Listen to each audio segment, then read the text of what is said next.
안녕하세요. 저는 50대 주부입니다.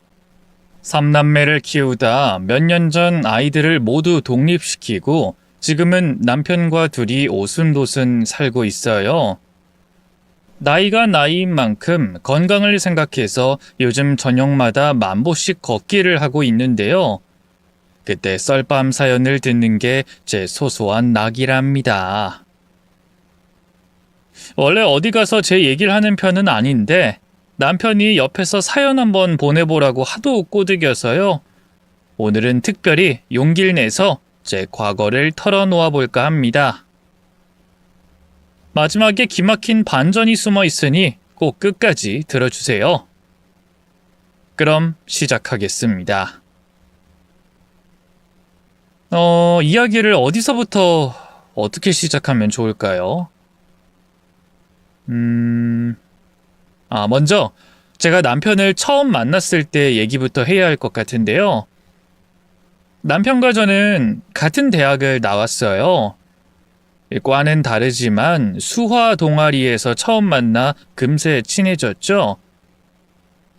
남편은 요즘 젊은 친구들 말로 인싸라고 하나요? 인맥도 넓고 늘 사람들이 따르는 인기인이었어요. 그럴 만도 했죠. 항상 사람들을 잘 챙기고 친절하며 배려심이 많은 사람이었거든요. 원래 사람은 자기랑 다른 사람에게 끌린다고 하잖아요. 내성적이고 조용했던 저는 그런 남편의 모습에 저도 모르게 마음이 끌렸어요. 하지만 차마 고백할 생각은 하지 못했고요. 그저 동아리에서 같이 공부하고 여행도 다니는 걸로 만족했죠. 그러다 한 번은 제가 감기 몸살이 나서 학교를 일주일 넘게 쉬게 됐는데요. 부모님은 고향에 계시고 혼자 살던 때라 챙겨줄 사람이 있는 것도 아니었어요. 괜스레 서러운 마음에 약을 먹고 종일 누워 잠만 잤는데 갑자기 어디선가 초인종 소리가 들리더군요. 꿈인 줄 알았는데 진짜 누군가 찾아왔더라고요. 놀란 마음에 나가 문을 열어보니 남편이 서 있었어요. 생각지도 못했던 일이라 얼마나 놀랐는지 몰라요. 여긴 웬일이야? 우리 집은 어떻게 알고... 다른 애들한테 물어봤어. 전화도 안 받고 문자에 답도 없으니까 걱정돼서 왔지. 아팠어? 감기 몸살이 나서. 병원은 가봤고? 약 먹고 한숨 잤더니 많이 괜찮아졌어. 일단 안으로 들어올래? 제가 걱정돼서 찾아왔다는 말에 가슴이 콩닥콩닥 뛰었어요. 남자치고 워낙 곰살 맞은 사람이라 여기까지 온 게 그냥 친구를 향한 단순한 걱정이라는 걸 알았지만 그래도 기분이 좋은 건 어쩔 수 없더군요. 하지만 남편은 고개를 가로저었어요. 아니야, 여자 혼자 사는 집에 들어가긴 좀 그렇지. 멀쩡한 거 확인했으니까 됐어. 나중에 학교에서 보자.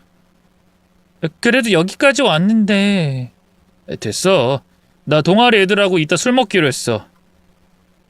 남편은 미련도 없이 그대로 등을 돌려 가버렸어요.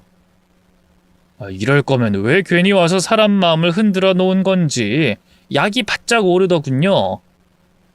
그런데 한 20분쯤 지났을까요? 다시 초인종이 울려 나가보니 이번에도 남편이 서 있었어요. 왜 다시 왔냐고 묻기도 전에 그가 손에 들고 있던 검은 비닐봉지를 내밀더군요. 열어보니 제가 좋아하는 귤과 비타민 음료가 들어있었어요. 이거 먹고 얼른 기운 차려. 동아리실에 네가 없으니까 좀 허전하더라. 그렇게 말하는 남편을 본 순간 이상하게 눈물이 왈칵 터졌어요. 혼자 앓던 서름이 폭발한 걸까요? 도무지 참을 수가 없더군요. 그러자 당황한 남편이 제 어깨를 끌어안고 달래주기 시작했어요. 갑자기 왜 울어? 아파서 그래? 병원 갈까? 그런 게 아니라 네가 너무 잘해주니까. 흐느끼면서 간신히 내뱉은 말에 남편이 피식 웃었어요. 잘해줘도 난리네. 그럼 앞으로 내가 더 잘해줄까? 뭐? 그게 무슨 말이야? 어리둥절해하는 저를 보던 남편이 천천히 고개를 내렸어요. 서로의 입술이 맞부딪혔고 저는 울던 것도 있고 두 눈을 동그랗게 떴죠. 너무 놀라 아무 말 못하는 절 보며 남편이 너무나 충격적인 말을 했어요.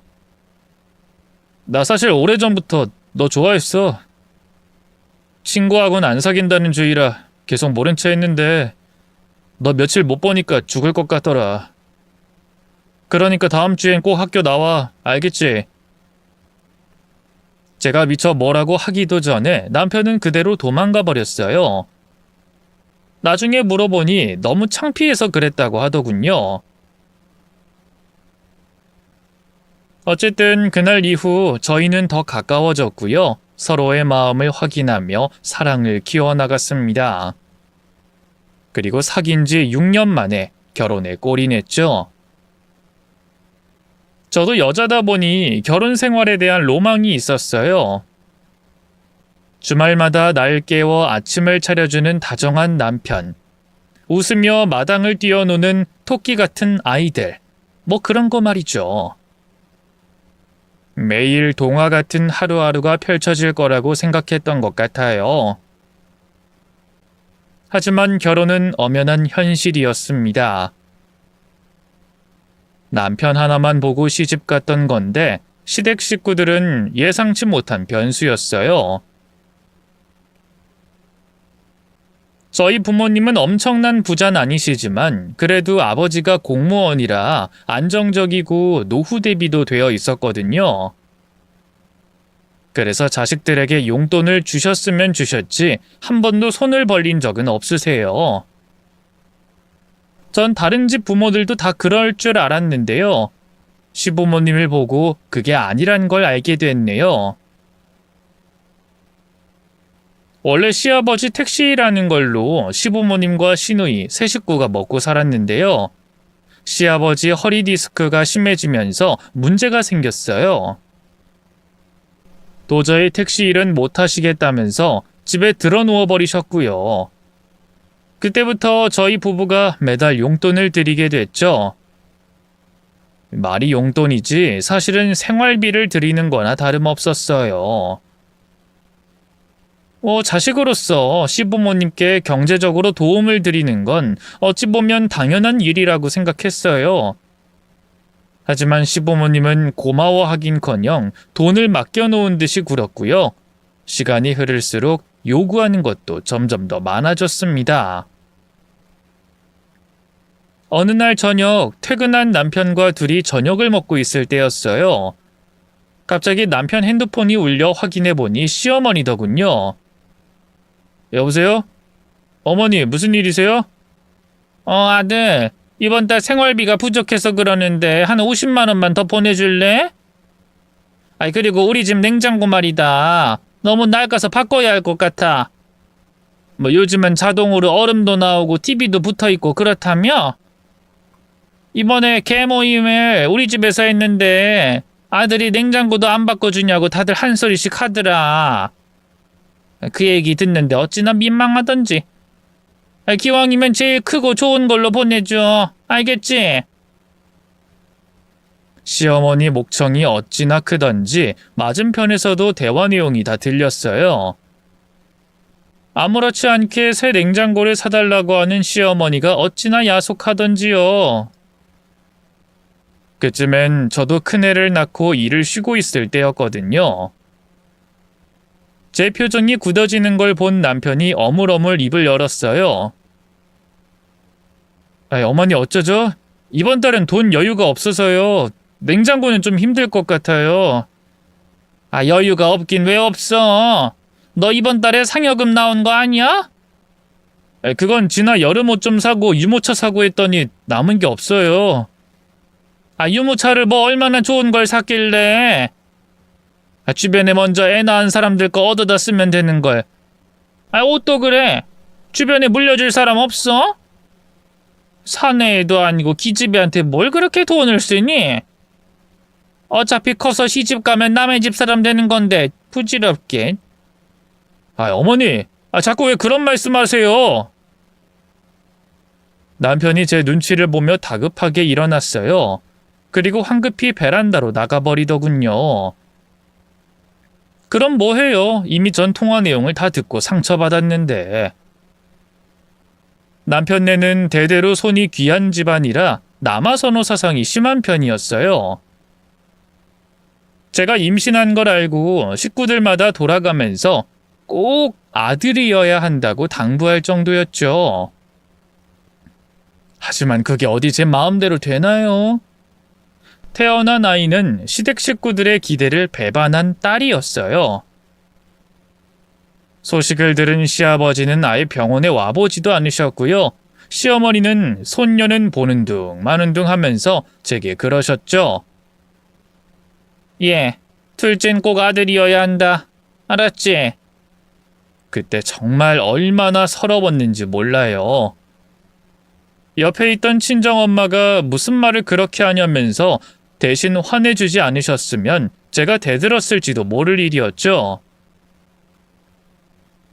남편은 베란다로 나가서도 도무지 쉽게 전화를 끊지 못했어요. 우유부단하고 착한 효자 아들답게 말이죠. 연애할 땐 부모님한테 잘하는 모습도 마냥 좋아 보이기만 했는데 결혼하고 나서야 알겠더라고요. 효자 아들은 좋은 남편이 될 수 없다는 걸 말이죠. 어쨌든 남편의 그런 모습을 보고 있자니 너무 화가 나서 참을 수가 없더라고요. 그래서 저도 벌떡 일어나 베란다로 나갔어요. 그리고 남편 핸드폰을 대신 빼앗아 들고 입을 열었죠. 여보세요? 어머님? 네, 저예요. 어머님은 모르시겠지만 저 일 그만두고 진아 태어나고 하면서 살림살이가 많이 빠듯해졌어요. 솔직히 매달 드리는 생활비 100만 원도 많이 부담스럽거든요? 근데 냉장고까지 바꿔달라 하시는 건 너무 심한 것 같아요. 나름 조심스럽게 얘기한다고 얘기했는데 시어머니 입장에선 건방지게 느껴졌겠죠? 아니나 다를까 시어머니는 불처럼 화를 냈어요. 뭐? 심하긴 뭐가 심해? 내가 남들처럼 해외여행을 보내달라니, 명품백을 사달라니. 그깟 냉장고 좀 바꿔달라는 게 뭐 그렇게 대단한 일이라고. 그리고 내가 내 아들 돈 쓰겠다는데 네가 뭔데 이래라 저래라 야? 그동안 우리 아들 뼈 빠지게 고생해서 키워낸 건 나야. 근데 네가 뭔데 우리 아들 돈 가지고 심하니 뭐니 하면서 유세를 부려? 시어머니의 막말에 저도 화가 나더라고요. 그래서 저도 모르게 목소리를 높였어요. 유세를 부리는 게 아니라요. 이 사람 아내로서 충분히 할 수 있는 말 아닌가요? 이도 이제 처자식이 있는 한 집안의 가장이에요. 언제까지 어머님 아들로서 있을 순 없잖아요. 이젠 자기 가족을 우선시해야죠. 뭐가 어쩌고 어째? 그럼 시부모는 가족도 뭣도 아니라는 거야? 너 그렇게 안 봤는데 정말 건방지구나. 기껏 키운 우리 아들 홀랑 데려갈 때부터 알아봤어야 했는데 대체 네가 뭐라고 내가 이런 소리를 들어야 해? 어머님, 진짜 왜 이러세요? 다른 집 부모들은 어떻게든 손 안 벌리려고 노력하는데 저희가 뭐 돈 나오는 자판기도 아니고 어지간하셔야죠. 아니 이게 그래도 너 진짜 한번 해보자는 거야? 시애미한테 어디 목소리를 높여? 보다 못한 남편이 제게서 전화를 빼앗았어요. 그리고는 나중에 다시 연락드리겠다고 하고 급하게 끊어버리더군요. 당신 미쳤어? 어머니한테 그런 식으로 얘기하면 어떡해? 뭐가? 나도 참을 만큼 참았어. 말이 나와서 말인데 앞으로 어머님 아버님한테 생활비 더는 안 드렸으면 좋겠어. 내가 같이 일할 때야 그냥 좋은 게 좋은 거다 하고 드렸지만 이젠 아니잖아. 당신 혼자 외벌이 하는데 어떻게 다달이 두 분한테 100만 원씩 드려? 우리 요즘 계속 마이너스인 거 알고는 있는 거지? 아이, 그렇다고 이렇게 갑자기 전화로 막 대드는 게 말이 돼? 그건 나중에 내가 따로 전화해서 사과드릴게. 어쨌든 이제 생활비는 더 안 드리는 거다. 어떻게 단칼에 보내드리던 돈을 끊어? 우리 아버지 허리 때문에 일도 못 하시는데. 그럼 허리 안 쓰는 다른 일이라도 찾아보라고 해. 그리고 어머님도 사지 멀쩡하고 건강하신데 왜 일 안 하신대? 아가씨도 대학 졸업한 지가 언젠데 이제 취업해야지. 언제까지 우리가 먹여 살려야 해? 당신 정신 차려. 당신 가족은 이제 어머님 아버님이 아니라 나랑 진아라고. 자꾸 이런 식으로 굴면 난 같이 못 살아. 일부러 좀 세게 나갔어요. 정말 이대로 가다간 평생 시부모님한테 등골 뽑아먹힐 것 같았거든요. 이혼 얘기까지 꺼내니 남편도 생각이 많아지나 보더군요. 고개를 떨군 채 아무 말도 못하더니만 알겠어. 어머니 아버지한테 내가 잘 말씀드릴게 하고 대답하더라고요. 뭐라고 전했는진 모르겠지만 그 뒤로 시부모님한텐 일절 그 어떤 경제적인 지원도 해드리지 않았어요. 생일이나 명절 때 용돈을 챙겨드리는 게 전부였죠. 그러자 시아버지도 결국 다시 택시 일을 시작하셨고요. 시어머니도 용돈벌이조로 부업을 하더군요. 괜히 죄책감이 들기도 했지만 한편으론 잘한 일이라 스스로를 다독였네요. 그땐 정말 꿈에도 몰랐어요. 시어머니가 제게 제대로 앙심을 품고 있었다는 걸 말이죠. 그걸 알게 된 건 둘째도 딸이 태어나면서부터였어요. 시어머닌 제게 트집 잡을 일만 기다렸던 사람처럼 득달같이 병원을 찾아와선 어떻게 또 딸을 낳을 수 있냐고 난리를 치더군요. 도대체 뭐가 문제길래 자꾸 기집애만 낳는 거야? 내가 둘째는 반드시 아들이어야 한다고 했지? 어머님, 그게 제 마음대로 되는 것도 아니고. 난 시집 오자마자 우리 경석이 잘만 낳았어. 네가 뭔가 하자가 있으니 삼신 할미도 아들을 점지 안 해주는 거 아니겠어? 그렇게 심보를 곱게 써야지. 시애미한테 두 눈 똑바로 지켜들고 대들 때부터 알아봤어야 하는 건데. 어머님, 말씀이 너무 심하신 거 아니에요? 내가 뭘? 이놈의 기집을 대체 어디다 갔어? 급기야 시어머니는 안고 있던 둘째를 침대 위에 던지듯 내려놨어요. 놀란 아이가 왕 하고 울음을 터뜨리는데 정말 심장이 반으로 찔린 것처럼 아프더군요.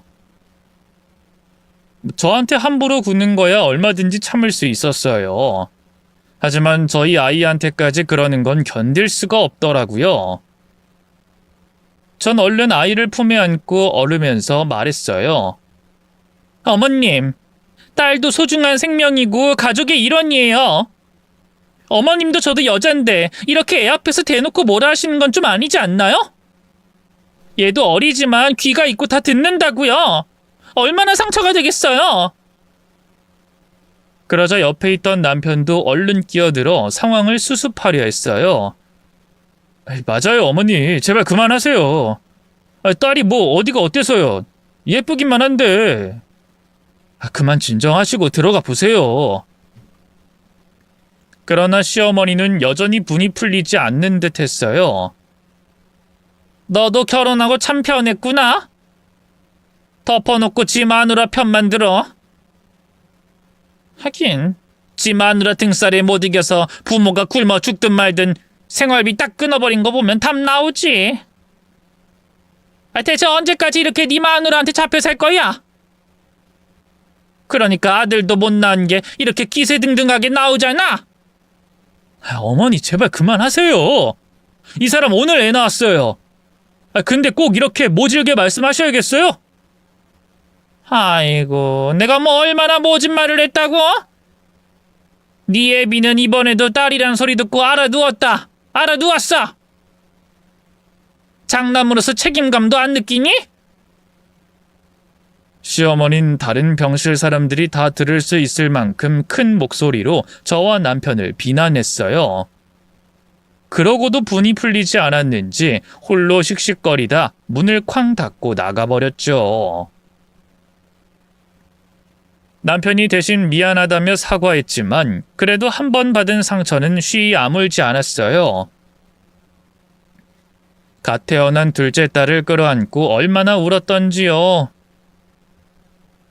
그 이후로도 시부모님의 아들을 낳아야 한다는 압박은 계속됐어요. 결국 저는 셋째를 가지기로 결심했죠. 다행히 남편도 저도 젊고 건강했기 때문에 3년 만에 또 임신이 됐는데요. 그때부턴 얼마나 겁이 났는지 몰라요. 이번에도 딸이면 어떡하지? 그럼 딸만 내리 셋인데 어머님이 또 얼마나 날 괴롭힐까? 아니야, 설마 이번에도 딸이겠어? 이번엔 반드시 아들일 거야. 아들이어야만 해. 안 그래도 임신해서 예민해져 있는데 아들을 낳아야 한다는 압박감까지 하루에도 몇 번씩 기분이 오락가락했어요. 식욕도 없어 물만 삼켜도 토하는 날이 계속됐죠. 왜 그 어느 정도 개월수가 되면 병원에서 성별을 은근히 알려주잖아요. 둘째까지는 일부러 안 들었는데 셋째는 안 되겠다 싶어서 병원에 임신 초기 때부터 성별을 알려달라고 졸랐어요. 그래서 20주쯤 됐을 때 정기검진을 받으러 갔는데 어찌나 떨리던지요. 병원에서 20주는 넘어야 성별을 확인할 수 있다며 말을 아꼈었거든요. 혹시 또 딸이면 어쩌나 하는 두려움에 손까지 벌벌 떨리더군요. 결국 저는 운전하는 남편을 붙잡고 울면서 말했어요. 여보, 이번에도 딸일 수도 있어. 하지만 딸이든 아들이든 우리 아이잖아. 딸이라고 실망하거나 그러면 안 돼? 알았지? 당연하지. 축복이가 딸이든 아들이든 그게 무슨 상관이야. 나야 상관없지. 근데 알잖아, 당신 어머니랑 아버지. 아휴, 두 분은 그냥 신경 쓰지 마. 당신 요즘 그것 때문에 너무 예민해.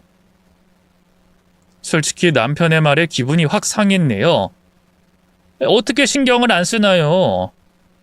자기가 직접적으로 당하는 게 없으니 그렇게 속편한 소리를 할지 몰라도 말이죠. 며느리인 제 입장에선 이만저만 압박이 되는 게 아니었거든요. 시아버지는 이번엔 반드시 아들을 낳아야 한다면서 무슨 보약을 지어다 주기도 하고요. 시어머니는 시어머니대로 무슨 무당집에서 아들 낳게 해준다는 부적을 써다 주기도 했으니까요. 어쨌든 그날 병원에 가서 아이 성별을 확인했는데 하늘도 참 무심하시죠. 이번에도 딸이라고 하더군요. 온 세상이 무너지는 기분에 그대로 주저앉아 엉엉 울었어요. 딸이든 아들이든 무슨 상관이냐던 남편도 옆에서 한숨만 푹푹 내쉬더군요. 어떻게 또 딸이야? 어머니 아버지한테 대체 또 뭐라고 해? 미치겠네 정말. 미치겠다고? 지금 미치겠는 건 나야. 당신이 뭐가 그렇게 힘든데? 애를 내리 셋이나 임신한 건 난데 당신이 한 게 뭐가 있어? 왜 갑자기 화를 내고 그래? 난 그냥 어머니 아버지 생각하면 답답하니까. 그래, 그게 문제지. 당신 어머니 아버지가 문제라고. 요즘 세상에 아들 못 낳는 게 죄야? 왜 날 자꾸 죄인 취급하면서 압박 주는 건데? 왜? 여보, 당신 지금 너무 흥분했어. 진정해. 병원 안에 있던 사람들의 시선이 저희에게 모이자 남편은 안절부절 못했어요. 절 억지로 차에 태우곤 그대로 집으로 향했죠. 돌아가는 내내 차 안에는 싸늘한 침묵만이 가득했는데요. 집에 거의 다 와갈 무렵 남편이 너무나 충격적인 얘기를 하더군요. 여보, 우리 그냥 애 지울까? 뭐? 애를 지우자고? 우리 형편에 솔직히 애셋은 욕심이잖아.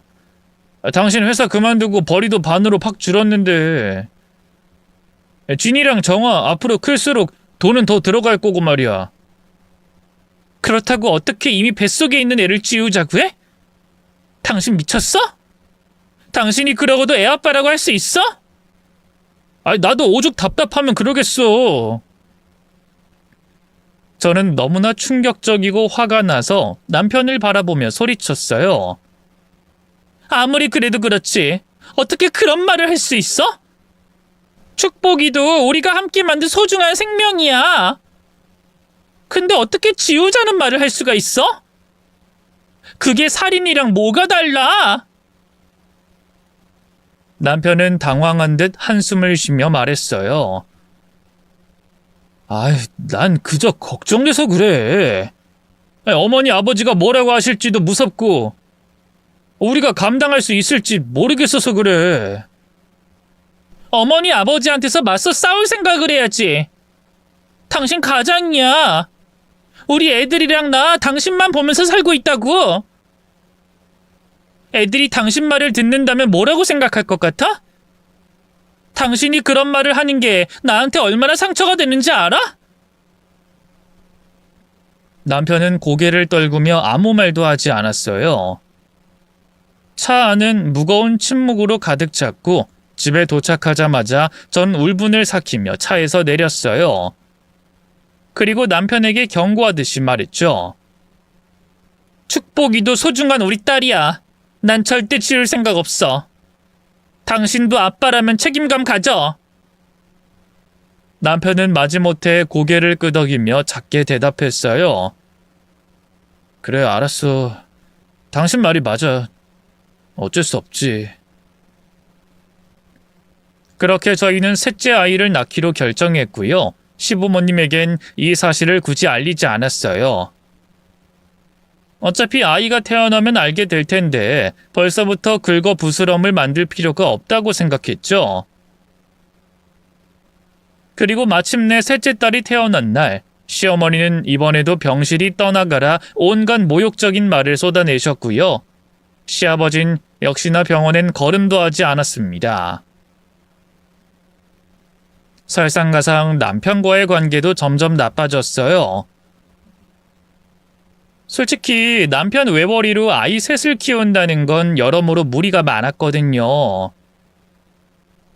남편은 한 푼이라도 더 벌려고 잔업을 도맡아 하는 건 물론 주말에 따로 대리운전 알바까지 했네요. 그것도 모자라 친정 부모님에게도 손을 벌려야 했죠. 남편이 힘들어하는 걸 보면 안쓰럽다가도 또 친정 부모님 도움을 받아야 하는 현실이 너무 짜증나고 마음이 많이 복잡했네요. 저는 저대로 아이 셋을 키우면서 살림까지 하다 보니 팍팍해졌고요. 아이들은 너무 예뻤지만 솔직히 후회되는 순간이 많았어요. 시댁에서 아들 그러지만 않았어도 딱 첫째까지만 낳고 잘 키웠을 텐데. 그래도 뭐 어쩌겠어요. 이미 낳은 애들을 뱃속으로 도로 집어 넣을 수도 없고. 그래도 어떻게 사라지긴 사라지더라고요. 막내딸이 유치원을 다니기 시작할 무렵부턴 어느 정도 제 개인 시간도 생겼죠. 가게의 보탬이 되고자 집에서 할 수 있는 부업도 시작했네요. 광고업체로부터 음식점 사진과 정보를 받아 블로그 같은 데 글을 쓰는 거였죠. 수입은 적었지만 애들을 돌보면서 할 수 있는 일이다 보니 제법 괜찮더라고요. 막내 유치원에 보내고 카페 같은 데서 일하면 기분 전환이 되기도 했고요. 그날도 그랬어요. 막내딸을 등원시키고 집 앞 카페에서 일하려고 걸음을 서두르고 있었는데요. 갑자기 핸드폰으로 문자가 왔지 뭐예요? 보니까 제게 일감을 주는 광고업체 담당자였어요. 땡땡 음식점 글이 아직 블로그에 안 올라와서요. 어제까지 올려주시기로 하셨는데 뭔가 문제가 있나요? 그 문자를 보고 정신이 번쩍 들었어요. 둘째가 수두를 앓는 바람에 추가로 일을 받았던 걸 글쎄 깜빡 잊고 있었지 뭐예요. 급하게 담당자에게 죄송하다고 사과하고 바로 글을 써서 올리기로 했어요. 집까지 걸어가는 시간도 아까워서 어쩔 수 없이 택시를 탔죠. 근데 하필이면 출근 시간이라 차가 너무 막히는 거예요. 강변북로를 꽉 메운 차를 보고 있는데 어찌나 속이 답답하던지 차라리 뛰어가는 게 빠르겠더라고요. 결국 기사님한테 그냥 내리겠다고 얘기하려던 바로 그 순간이었어요. 건너편 도로에 너무 익숙한 차가 보이지 뭐예요? 나온 지 한참 된 구식 국산 검은 중형차. 문 옆짝에 난 커다란 기스까지 남편의 차가 분명했어요.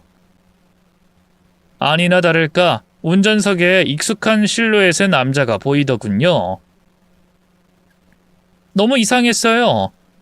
남편이 가고 있는 방향은 남편 회사가 있는 곳과 정반대였거든요. 순간적으로 이상한 예감이 들어 기사님에게 소리쳤어요. 기사님, 저 까만 차 따라가 주세요. 택시는 남편의 차를 따라 한참을 달렸어요. 그러다 어느 순간 남편 차는 한적한 주택가에 멈췄고요. 저는 남편이 작은 빌라로 들어가는 걸 봤죠. 가슴이 두근거리는 걸 느끼며 몰래 따라 들어갔어요. 엘리베이터를 보니 3층에서 멈추더군요. 다시 엘리베이터를 기다렸다간 놓칠 것 같아서 부랴부랴 계단으로 뛰어 올라갔네요. 작은 빌라라 3층엔 총 2개의 집이 있었는데요. 남편이 어디로 들어갔는지 몰라 당황하는 사이 현관문 옆에 난 작은 창문을 발견했어요. 왼쪽 집은 굳게 닫혀 커튼까지 쳐져 있었고요. 오른쪽 집은 훤하게 안이 들여다 보였죠. 고민하다 오른쪽 집 창문으로 향했어요. 그리고 창문 너머로 집 안을 들여다본 순간 전 그대로 굳어버렸습니다. 작은 방으로 추정되는 공간에 남편이 앉아 있었어요. 그리고 그 옆에는 제 또래로 보이는 여자 한 명이 어린 아이를 안고 있었죠. 아유, 그새 많이 컸네? 이젠 당신이 안고 있는 것도 버거워 보여. 원래 애들은 금방금방 크잖아. 그리고 병원에 물어보니까 석훈이가 또래 애들보다 발달 상태가 좋은 편이래. 그래? 기특하네 녀석. 다정하게 대화를 주고받는 남편과 여자를 보고 있자니 충격에 온몸이 덜덜 떨렸어요. 누가 봐도 화목한 가족처럼 보였으니까요. 대체 언제부터 나 모르게 따로 두 집 살림을 했던 건지, 여자 품에 안긴 남자아이는 설마 진짜로 남편 아이인 건지 너무나 혼란스럽더군요. 충격이 너무 컸던 저는 입을 틀어막은 채 한참을 그 자리에 서 있었어요. 차마 그 안으로 쳐들어갈 용기도 안 나고 그저 집에 가고 싶다는 생각만 들더군요. 일단 급한 대로 핸드폰을 꺼내 남편이 그 여자와 같이 있는 모습을 사진으로 남기고요. 저는 힘없이 집으로 돌아왔습니다. 남편이 나 몰래 또 다른 가정을 꾸리고 있다는 생각에 눈물이 앞을 가렸죠. 며칠 동안 전 아무 말도 하지 못했어요. 하지만 충격이 어느 정도 가라앉은 뒤엔 진실을 알아야겠다고 결심했죠. 그래서 아이들을 친구에게 맡기고 전 남편이 퇴근하자마자 얘기 좀 하자고 했어요. 남편은 천연덕스러운 얼굴로 무슨 일이냐고 묻더군요. 나 얼마 전에 미나 유치원에 데려다주고 오는 길에 당신 차 봤어. 회사랑 정반대 방향으로 가더라고. 그날의 일을 입에 올리자마자 남편의 표정이 굳었어요. 저는 아랑곳하지 않고 계속 입을 열었죠. 이상하다 싶어서 따라갔고, 나 다 봤어. 당신이 다른 여자랑 같이 있는 거. 심지어 그 여자 애까지 있더라? 단도직입적으로 물어볼게. 당신 애야? 남편은 얼굴이 하얗게 질리며 아무 말도 하지 못했어요. 그러다 잠시 후 깊은 한숨을 쉬고 입을 열었죠. 여보, 그게 그런 게 아니야. 어떻게 설명하면 좋을지 모르겠는데 다 오해라니까? 오해? 내가 두 눈으로 똑똑히 봤어. 다른 여자와 아이랑 함께 있는 당신을. 사진도 찍어뒀다고. 근데 어떻게 그게 오해야? 그러자 남편은 생각지도 못한 뜻밖의 얘기를 털어놨어요. 그 여잔 아마 당신도 알 거야. 우리랑 같은 동아리였던 박혜정이. 박혜정이라면 당신이랑 같은 과였던... 그래, 알지? 내가 여자애들하고도 두루두루 친하게 지냈던 거. 얼마 전에 혜정이를 길에서 우연히 만났는데 남편하고 이혼하고 혼자 힘들게 살더라고. 애도 아직 어린데 아빠를 많이 찾고. 그게 눈에 밟혀서 애랑 몇 번 만나서 좀 놀아줬어. 장난감이나 과자 같은 거 사주기도 하고. 지난번에 당신이 봤던 것도 실은 그날이 혜정이 아들 생일이었거든. 혜정이가 하루만 아빠 대신으로 같이 있어주면 안 되겠냐고 해서 갔던 거야. 당신한텐 말 못해서 미안해. 생각지도 못한 진실에 얼마나 놀랐는지 몰라요. 당황한 저는 남편을 향해 다시 목소리를 높였어요. 왜 나한테 진작 말하지 않았어? 내가 그날 당신이 혜정이 집에서 그러고 있는 걸 보고 무슨 생각했는지 알아? 당신이 따로 두 집 살림하고 있는 줄 알았다고? 미안해. 근데 나도 어쩔 수 없었어. 혜정이 걔 알잖아. 자존심 빼면 시체인 거. 너한텐 절대 말하지 말라고 해서 어쩔 수가 없었어. 또 얘기하면 괜히 당신이 오해할 것 같기도 했고. 저는 차가운 눈빛으로 남편을 쳐다보며 물었어요.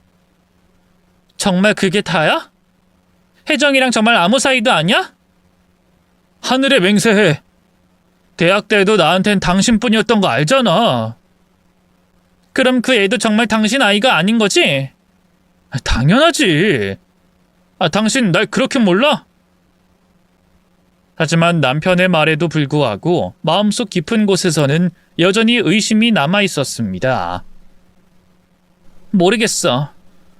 당신이 그 말을 하는데 왜 이렇게 설득력이 없지? 내가 당신을 믿고 싶어도 너무 많은 의심이 들어.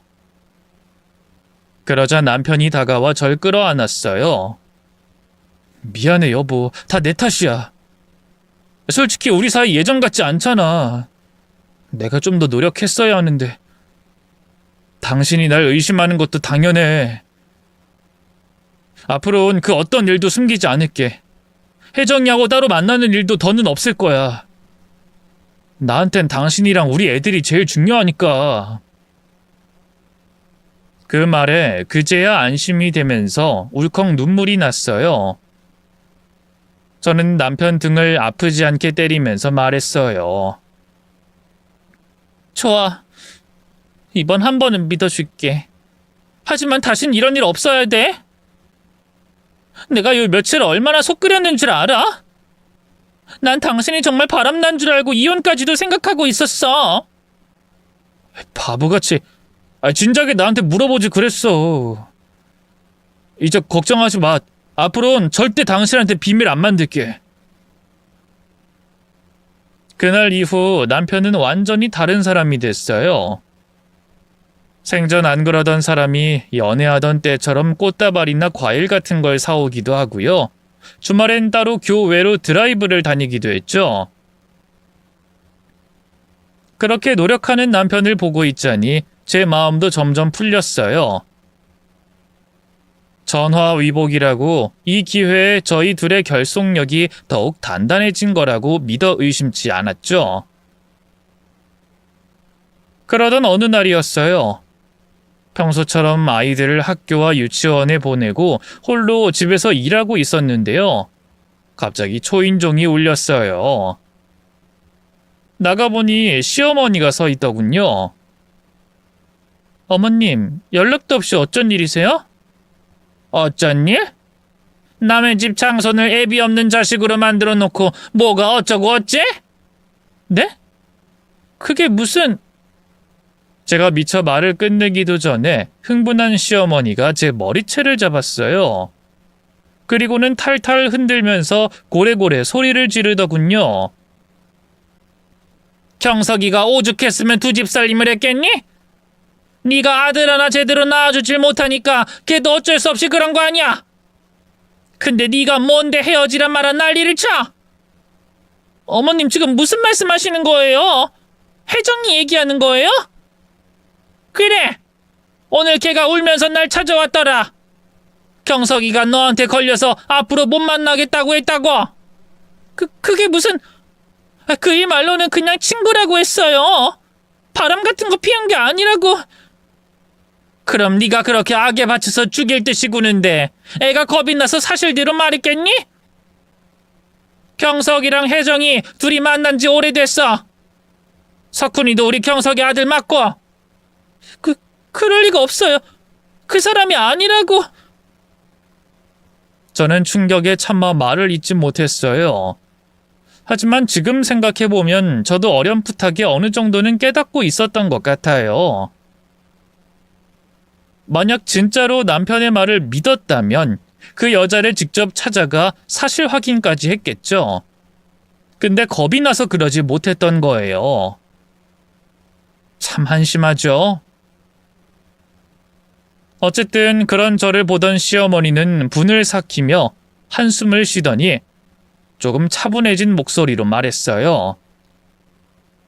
남자가 다른 여자 좀 만난 게 뭐 그리 큰 흠이라고 그러니? 애초에 네가 애들한테 신경 쓰느라 경석을 소홀히 했으니까 그런 일이 생긴 거지. 어쨌든 혜정인 그렇다 쳐도 난 석훈인 포기 못한다. 엄연한 우리 집 장손이야. 어떻게든 데려올 거라고. 끝까지 손주에 대한 집착을 놓지 못하는 시어머니를 보고 있자니 절로 헛웃음이 나오더군요. 그럼 지금 저더러 상간녀 아들을 키우라는 말씀이세요? 그래. 왜 못하겠니? 그럼 이혼하든가. 그러게 누가 내리 기집애만 셋을 낳으래? 저를 향해 피식 비웃음을 흘리는 시어머니를 본 순간 머릿속에서 무언가가 뚝 끊어졌어요. 아마도 마지막 남은 이성의 끈이었겠죠. 전 그대로 시어머니에게 달려들어 뺨을 날려버렸어요. 갑작스러운 기습에 시어머니는 별다른 반항도 하지 못하고요. 그대로 뒤로 낮아 빠져버렸죠. 그러고도 한참을 어안이 벙벙한 표정으로 절 바라만 보더군요. 너 지금 나 때린 거니? 네. 어머님도 제 머리채 잡으셨잖아요. 제 되바라진 대꾸에 시어머니의 눈에 분노가 서렸어요. 그걸 지금 말이라고 해? 어디 쌤이 뺨을 때려? 너 미쳤니? 네, 미쳤어요. 아들도 못 낳은 여자가 미칠 수도 있죠, 뭐. 왜요? 또 때려드려요? 뭐? 너 지금 나하고 해보자는 거야? 전 별다른 대꾸 없이 시어머니에게 다가갔어요. 나이로 보나 체격으로 보나 몸싸움에선 제가 훨씬 더 유리했죠. 시어머니도 그걸 깨달았나 봐요. 갑자기 사색이 돼선 벌떡 일어나 도망치더군요. 너 두고 봐. 이대로 내가 가만히 있을 것 같아? 경석이가 이 사실을 알면 너 절대 가만 안 둘 거야. 네, 그 인간한테 이르든지 말든지 맘대로 하세요. 어차피 오늘로 그 인간하고도 끝이니까. 뭐? 그럼 진짜 이혼이라도 하겠다는 거냐? 당연하죠. 제가 바람 피운 놈을 왜 끼고 살겠어요? 제 당당한 대꾸에 시어머니는 아무 말도 못하고 집으로 돌아갔어요. 전 그 자리에서 바로 짐을 쌌고요. 아이들이 집에 돌아오자마자 바로 친정으로 향했죠. 놀라선 무슨 일이냐고 묻는 친정 부모님께 고민하다 모든 걸 털어놨어요. 당연히 친정 부모님은 분노하셨고요. 더 볼 것도 없이 이혼하라고 하시더군요. 남편도 뒤늦게 이 사실을 알았나 봐요. 그날 밤 부랴부랴 저희 친정까지 달려왔더군요. 그리고는 따로 절 불러내 무릎까지 꿇고 싹싹 빌더라고요. 여보 미안해. 당신을 속이려던 게 아니었어. 그냥 혜정인 내 선에서 정리하려던 생각으로. 당신이 알면 괜히 상처받을까봐 나도 모르게 순간적으로 거짓말이 나왔어. 그 뻔뻔한 핑계를 듣고 있자니 진짜 기가 막히더군요. 그걸 지금 말이라고 해? 오늘 어머님이 나 안 찾아왔으면 난 끝까지 몰랐을 거란 얘기네? 그게... 진짜... 어머니 왜 당신을 찾아가선... 이미 이렇게 된 거 사실대로 다 말해. 혜정이 아들 당신애 맞아? 그러자 남편이 울먹거리며 고개를 끄덕였어요. 내 아이 맞아. 미안해 여보, 정말 미안해. 그 말에 저는 눈물이 쏟아졌습니다. 어떻게 당신이 나한테 이럴 수 있어? 날 속이고 바람을 피우다니. 심지어 애까지 낳고 두 집 살림을 하다니. 제가 오열하며 악을 쓰자 남편이 얼른 무릎을 꿇었어요. 정말 미안해. 이제 와서 무슨 말을 해도 변명이 되지 않겠지만 나도 후회하고 있어. 당신이 나랑 혜정이 같이 있는 걸 봤다고 하자마자 정신이 번쩍 들더라. 내가 무슨 짓을 했나? 정말 미쳤었구나 싶더라고. 그제야 당신이 얼마나 나한테 소중한 존재인지도 알게 됐고, 그래서 혜정이한테 헤어지자고 했던 거야. 앞으로 당신이랑 우리 애들을 위해 살게. 그러니 제발 용서해 주라. 응? 용서할 일이 따로 있죠. 어떻게 다른 여자랑 바람피고 살림까지 차린 남편을 용서할 수 있겠어요? 전 가만히 고개를 가로저었어요. 아니, 난 당신 용서 못해. 그리고 당신 어머니도. 우리 이혼하자. 근데 그냥 쉽게 이혼해 주진 않을 거야. 두고 봐. 전 남편에게 경고를 날린 뒤 다시 집으로 들어왔어요. 그리고 밖에서 아무리 남편이 문을 두드려도 들은 채도 하지 않았죠. 그 뒤로 전 바로 대형 로펌에 있는 변호사부터 선임했어요. 그때가 아직 간통죄가 살아있을 때였거든요. 그래서 형사 민사로 걸 수 있는 소송이란 소송은 전부 다 걸었네요. 뒤늦게 이 사실을 안 시부모님은 난리가 났어요. 시어머니는 집으로 달려와 고래고래 소리를 질렀어요. 너 우리 경석이한테 이럴 수 있니? 가족을 다 망가뜨리려고 작정한 거야? 어머님, 가족을 망가뜨린 건 제가 아니라 그 인간이에요. 그리고 어머님 역시 거기에 일조했죠. 상간녀 자식이라도 아들은 아들이라면서 저더러 키우라고 하신 분이 어머님이잖아요. 아이고, 그게 그렇게 가슴에 맺혔니? 그렇다면 내가 사과하마. 그날은 내가 혜정이 걔가 갑자기 울면서 찾아오는 바람에 너무 놀라서. 전 그러면 석훈인 그냥 우리가 키우마. 네 눈에 안 띄게 할게, 응? 어쨌든 우리 경석이 아들 아니니 그냥 버려둘 순 없잖아. 큰 선심이라도 쓴다는 듯이 얘기하는 시어머니를 보고 있자니 기가 막혔어요. 그래서 차게 웃으면서 입을 열었네요. 상간녀 자식을 키우든 말든 그건 어머님 알아서 하시고요. 더는 이렇게 찾아오지 마세요. 전 그 인간이랑 이혼할 거고, 그렇다면 저희도 이제 남남이잖아요? 아니, 너 정말 이럴 거야? 아이, 그래도 경석인 너랑 다시 합치고 싶어 하더만. 아이, 꼭 이렇게 독하게 나와야겠어? 아, 위자료만 해도 그래. 경석이 버는 돈 뻔히 알면서 그렇게 큰 위자료를 요구하면 어떡해? 그건 제 알 바 아니죠. 이만 가주세요. 안 그럼 경찰 부를 거예요. 시어머니는 더 이상 할 말을 찾지 못한 듯 입을 다물었어요. 그러자 뒤에 서 있던 시아버지가 대신 나서더군요. 그래, 뭐 이혼하겠다고 하면 우리도 말리진 않겠다. 근데 그 소송만큼은 제발 취하해 줄 수 없겠냐?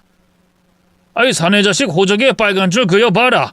앞으로 얼마나 힘들겠어. 에이, 소송 비용도 그렇고 위자료도 그렇고 부담이 너무 크구나. 제 말씀 못 알아들으신 거예요? 제 알 바 아니라고요. 그러기 누가 바람 피우래요? 애들 생각도 해야지. 우리 애들을 위해서라도 전 이렇게 해야 해요. 그런 아빠는 차라리 없는 게 나으니까요. 결국 시부모님은 더 이상 절 설득하지 못하고 돌아갔습니다. 남편도 여러 번 찾아와 용서를 구했지만 제 마음은 쉽게 풀리지 않았어요. 그렇게 지리한 법적 다툼 끝에 결국 전 무사히 이혼할 수 있었어요. 아이들 양육권과 친권은 전부 다 제가 가져왔고요. 어마어마한 위자료와 양육비도 받게 됐죠. 제게 제발 돌아와 달라고 애원하던 남편은 언제 그랬냐는 듯 바로 그 상간녀와 결혼하더군요.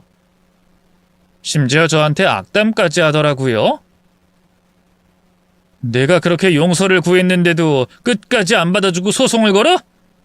어디 두고 보자고. 나랑 이혼하고 네가 애 셋 데리고 얼마나 잘 사나. 난 바로 혜정이랑 결혼하지만 넌 아마 평생 혼자 살걸? 솔직히 나나되니까 너 데리고 사라졌지. 네가 얼굴이 예쁘기라냐 나이가 어리기라냐. 아들 하나도 못 낳는 하자 있는 몸뚱이 가진 주제에 성질만 못 대선 뻑하면 우리 어머니랑 싸우기나 하고. 야, 헤어져서 나야말로 진짜 속이 후련하다. 뒤늦게 후회된다고 연락하거나 그러지나 마. 추하니까. 지 잘못으로 이혼한 거면서도 악에 받쳐 온갖 막말을 퍼붓는 남편이야말로 참 추하더군요. 그나마 남아있던 시로라기 같은 정마저 전부 다 떨어져 버렸죠. 남편이랑 그 상간녀들이 얼마나 잘 사나 두고 보자 했는데요. 그래도 인과응보라는 게 있긴 한가 보더라고요. 결국 둘이 1년도 못 살고 이혼했거든요. 근데 이혼 사유가 뭔 줄 아세요? 기가 막히게도 상간녀의 외도였어요. 그새를 못 참고 또 다른 남자랑 바람이 났다고 하더군요.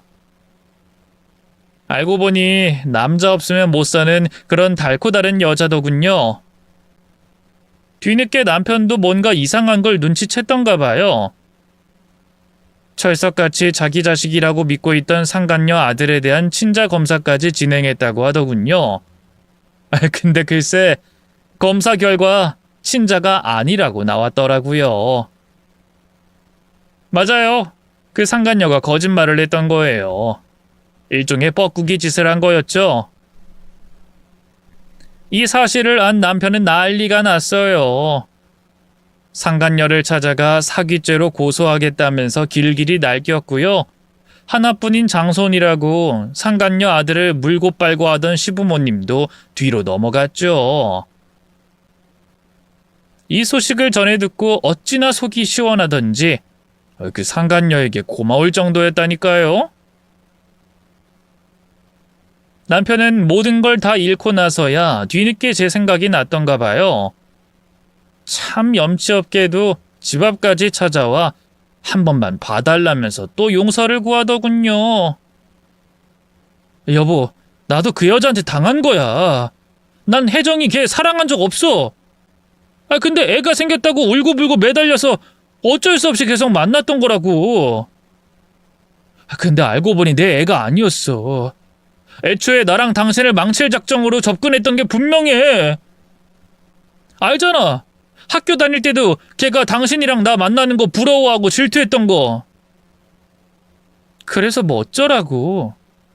뭐 이제 와서 같이 추억 회상이라도 하자는 거야? 비아냥거리는 제 앞에서 남편이 무릎을 꿇었어요. 제발 한 번만 더 기회를 줘. 내가 잘못했어. 당신과 아이들이 나한테 얼마나 소중한지 이제 알았어. 이제 와서 그런 말 해봐야 무슨 소용 있어. 이미 늦었어. 그러니까 더는 나랑 애들 앞에 나타나지 마. 제 단호한 태도에 남편은 울먹이며 애원했어요. 알아. 하지만 나 정말 후회 중이야. 어떻게든 우리 가족을 다시 되돌리고 싶어. 제발 한 번만 더 기회를 줘. 내가 모든 걸 다 고칠게. 응? 아니, 우린 이미 너무 멀리 왔어. 그리고 나 이미 만나는 사람도 있어. 사실 그런 사람은 없었지만 일부러 거짓말을 했어요. 그러자 남편이 충격에 빠져 입을 벌린 것도 잠시. 이내 두 눈을 부라리면서 무섭게 화를 내더군요. 뭐? 벌써 다른 남자가 생겼다고? 이혼한 지 얼마나 됐다고? 당신 그렇게 쉬운 여자였어? 참, 겨 묻은 개가 뭐 묻은 개 나무란다더니 바람핀 놈이 저를 추궁하는 게 기가 막히더군요. 왜? 난 다른 남자 만나면 안 돼? 당신처럼 바람 피운 것도 아니고 난 떳떳해. 뭐하는 놈인데? 몇 살인데? 어디서 만났어? 그 자식도 당신이 애 셋이나 딸린 걸 알아? 엄청 잘 나가는 변호사야. 물론 내가 애 셋이 있는 것도 다 알지. 그래도 좋대. 그러니까 더는 내 삶에 끼어들지 말고 떠나줄래? 그래도 남편은 좀처럼 집착을 버리지 않았어요. 매일같이 집 앞으로 찾아와 절 괴롭히고 아이들에게도 따로 연락해서 좋은 아빠 행세를 하려고 했죠. 남편과 완전히 연을 끊으려고 해도 아이들 때문에 쉽지가 않더라고요. 결국 저는 결단을 내렸어요. 아이들을 데리고 미국으로 이민을 가기로 결심했죠. 작은 아버지가 미국에서 작게 가게를 하고 계셨는데요. 그게 생각보다 잘 돼서 일손이 필요한 차였거든요. 뭐 애들 교육을 생각해서라도 미국으로 가는 게 낫겠다 싶더라고요. 그렇게 저는 아이들과 미국에서 새로운 삶을 시작하게 됐어요. 물론 마냥 좋은 일만 있던 건 아니었어요. 하지만 시간이 지나면서 저와 아이들은 점점 더 강해졌고요. 지금은 뭐 하나 아쉬운 거 없이 너무 행복하게 잘 살고 있네요. 아이들은 여전히 미국에서 일하거나 공부 중이고요. 전 얼마 전에 한국 들어와서 부모님이 계신 고향에서 지내고 있어요. 좋은 남자 만나서 재혼도 했답니다. 지금 남편은 전 남편과 달리 가정적이고 성실한 사람이고요. 제 모든 과거를 다 알고도 품어준 따뜻한 사람이에요. 아이들도 친아빠처럼 잘 따른답니다. 전 남편의 배신은 저에게 큰 상처를 남겼지만 그 사건을 통해 저는 더욱 강해질 수 있었어요. 앞으로 어떤 어려움이 닥쳐도 이겨낼 수 있다는 자신감을 얻었죠. 그러니 지금 힘든 시간을 보내고 계신 분이 있다면 포기하지 말고 버티시길 바랍니다. 고생 끝에 낙은 오더라고요. 긴 얘기 들어주셔서 고맙습니다. 모두 건강하세요.